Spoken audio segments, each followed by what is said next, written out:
Welcome to women's dream world. ஏகப்பட்ட புதுமையான விஷயங்களை கத்துக்கணும்னு நினைச்சீங்கன்னா நம்ம சேனலை சப்ஸ்கிரைப் பண்ணிட்டு பக்கத்துல இருக்க பெல் பட்டன்ல ஆல்ல பிரஸ் பண்ணிக்கோங்க. அப்பதான் நான் போடுற வீடியோஸ் உங்களுக்கு நோட்டிபிகேஷன் வரும். ஆரி ஒர்க் நீங்க இப்பதான் புதுசா கத்துட்டு இருக்கீங்க அப்படின்னா ஆரி ஸ்டாண்ட் வாங்கணும்ன்ற ஐடியால இருப்பீங்க. இந்த ஆரி ஸ்டாண்ட் நார்மலா கடையில கிடைக்கிற மாதிரி ஆரி ஸ்டாண்ட் கிடையாது. இது ஒரு யூனிக்கான ஆரி ஸ்டாண்ட். இத பத்தின டீடைல்ஸ் தெரிஞ்சுக்கணும் நீங்க நினைச்சீங்கன்னா டிஸ்கிரிப்ஷன் பாக்ஸ்ல லிங்க் இருக்கு பாருங்க. இத பத்தின பிரைஸ் டீடைல்ஸ் தெரிஞ்சுக்கணும்னா ஸ்கிரீன்ல தெரியுற நம்பருக்கு எனக்கு வாட்ஸ்அப் பண்ணுங்க. வணக்கம். இன்னைக்கு பார்க்க போறது பாத்தீங்கன்னா த்ரெட் லோடிங் எப்படி பண்றதுன்றத பத்தி தான் பார்க்க போறோம். இதை வந்து ஒரு ஸ்லீவ் டிசைன்ல நான் ட்ரை பண்ணியிருக்கேன். இதை நீங்க நெக்லைனாவும் ட்ரை பண்ணலாம். ஃபர்ஸ்ட் நான் லைன் ஒர்க்குக்காக ஜரி த்ரெட் A1 ஜரி த்ரெட்டை வச்சு ரெண்டு லைன் வந்து செயின் ஸ்டிச் போட்டுக்கிறேன். நல்லா நெருக்கமா பக்கத்துல இருக்க மாதிரி போட்டுக்கோங்க. இதுக்கு அடுத்து பார்த்தீங்கன்னா நான் வந்து த்ரெட் பைப்பிங் இருக்கு இல்லையா, ஸோ த்ரெட் பைப்பிங் நல்லா தின்னான த்ரெட்டு, ரொம்ப திக்கான த்ரெட்டு கிடையாது, தின்னான த்ரெட்டை வச்சு ஃபேப்ரிக் க்ளூ வச்சு ஒட்டிக்கிறேன். நீங்கள் டேரெக்டாக ஸ்டிச் பண்ணுறதுனாலும் பண்ணலாம், இல்லை இந்த மாதிரி கம் போட்டு பண்ணுறதுனாலும் பண்ணலாம். கம் போட்டு பண்ணுறப்ப இந்த மாதிரி எக்ஸ்ட்ரா கம் இருக்கதை எடுத்துருங்க. ஏன்னா நம்ம நீடில் வச்சு குத்துறப்ப வந்து நீடில் வந்து டேமேஜ் ஆகும். இந்த மாதிரி நிறைய கம் போட்டோம்னா ஸோ எவ்வளோ தேவையோ அந்த அளவுக்கு தின் லைனாக இருக்க மாதிரி ஃபேப்ரிக் க்ளூ போட்டுட்டு அது மேலே இந்த த்ரெட்டை வச்சு ஒட்டிட்டு ஒரு 10 மினிட்ஸ் காய விட்டுருங்க. நீங்கள் இந்த மாதிரி த்ரெட்டில் கம் போட்டு ஒட்டாமல் டைரெக்டாக ஸ்டிச் பண்ணுறதுனாலும் பண்ணலாம். நகராமல் இருக்கணும் அப்படின்னு நீங்கள் நினச்சிங்கன்னா கொஞ்சம் நேரம் காய வச்சுட்டு கம் போட்டு காய வச்சுட்டு பண்ணுங்கள். இப்போ நல்லா காஞ்சிடுச்சு. காஞ்சதுக்கு அப்புறமா நார்மல் சூயிங் த்ரெட் இருக்கு இல்லையா, மஸ்டர்ட் கலர் த்ரெட் எடுத்திருக்கேன். இது மேலே இந்த த்ரெட் எடுத்துகிட்டு வராமல் இருக்கணும் அப்படின்றதுக்காக நம்ம வந்து இது மேலே ஜிக்ஸாக் ஸ்டிச் போட்டுக்கலாம்.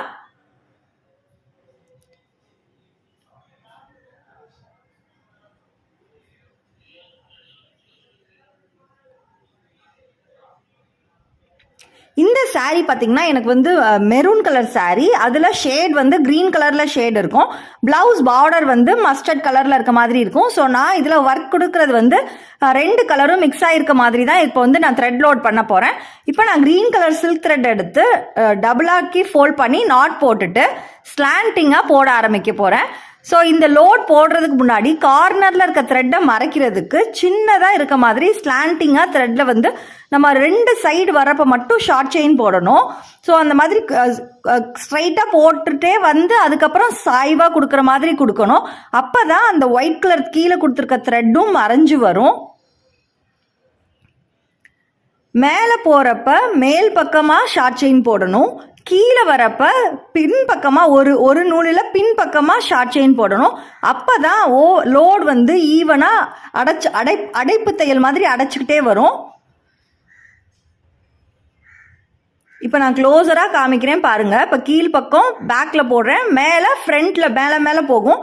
கீழே வந்து பின் பக்கமாக ஒரு புள்ளி தள்ளி குத்திட்டு மேலே வரப்போ மேலே அந்த மாதிரி குத்திட்டே வந்தோம்னா தான் நம்ம லோட் ஃபினிஷ் பண்ணுறப்ப நீட்டாக கேப் இல்லாமல் அடியில் இருக்க த்ரெட்டு தெரியாமல் நீட்டாக ஃபினிஷ்ட் ஆகும்.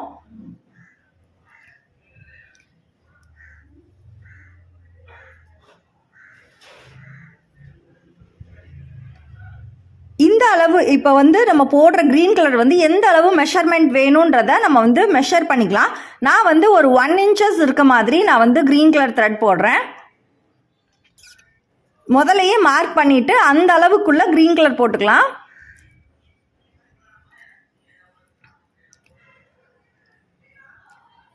நம்ம மார்க் பண்ண இடத்துக்கிட்ட வந்ததுக்கு அப்புறமா நாட் போட்டுக்கலாம்.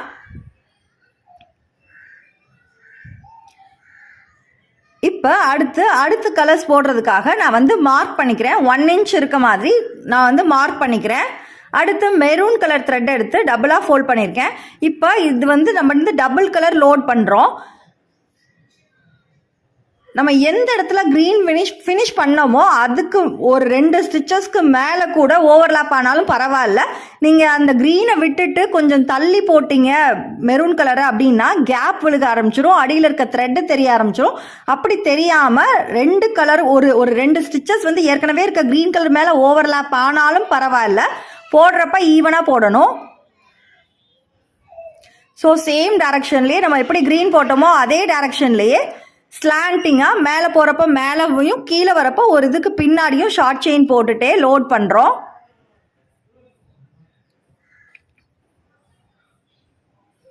இப்போ அடுத்து மறுபடியும் நான் க்ரீன் கலர் போடுறேன்.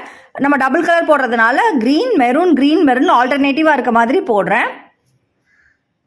அடுத்து கண்டினியூ செயின் வச்சு நம்ம ஸ்டிச் பண்ணுறதுக்கு normal chewing thread mustard colour எடுத்து இது மேலே நம்ம வந்து பட்டன் ஹோல் ஸ்டிச் இருக்கு இல்லைங்களா, ஸோ அதை வச்சு போடுறேன்.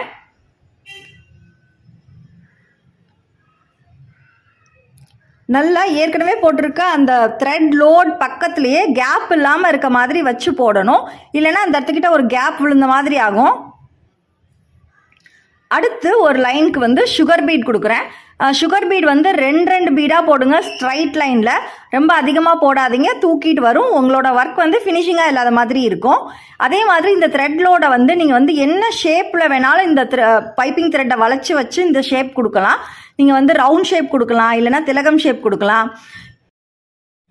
சுகர் பீட் ஒரு லைன் கொடுத்ததுக்கப்புறமா மறுபடியும் டபுள் செயின் வந்து போட்டு நான் வந்து அவுட்லைன் வந்து போட்டு முடிச்சிருக்கேன். இந்த வீடியோ உங்கள் எல்லாருக்குமே ரொம்ப யூஸ்ஃபுல்லாக இருந்திருக்கும்னு நினைக்கிறேன். இந்த வீடியோ உங்களுக்கு பிடிச்சிருந்துச்சுன்னா சின்னதாக ஒரு லைக் கொடுங்க. நம்மளோட சேனல் நீங்கள் கற்றுக்கணும்னு நினைக்கிற baking, cooking, mehndi, aari work, fashion designing, jewellery making ஏகப்பட்ட டாப்பிக்கில் வீடியோஸ் இருக்குது. உங்களுக்கு டைம் கிடைக்கிறப்போ போய் பாருங்கள், ரொம்ப யூஸ்ஃபுல்லாக இருக்கும்.